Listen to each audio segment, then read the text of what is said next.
என்னோட கிச்சனில் இருக்கிற விநாயகர் பாருங்க, லக்ஷ்மி குபேரர், இந்த நந்தி பகவான் எல்லாரையும் கும்பிட்டு தான் நமஸ்கரிச்சுட்டு தான் சமையலுக்கு வருவேன். வாங்க வீடியோக்கு போகலாம். இன்னைக்கு பாஸ்தா சொல்லித்தரேன். அந்த பாஸ்தா வந்து சென்னால பண்ணது. இப்போ நான் இதெல்லாம் 2 கப்பு போட்டிருக்கேன். தண்ணி விட்டு உப்பு எண்ணெய் விட்டு இதை வேக வச்சிடலாம்.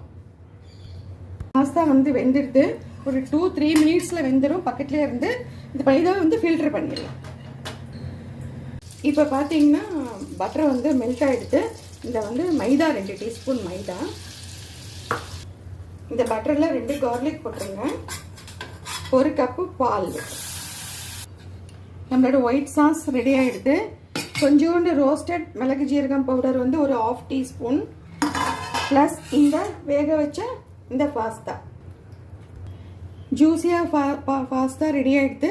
இந்த ஃபில்டர் பண்ணி வச்சோம் இல்லையா, அதுவும் கொஞ்சம் அதில் சேர்த்துக்கலாம். நம்மளோட சன்னா பாஸ்தா ரெடி ஆகிடுது.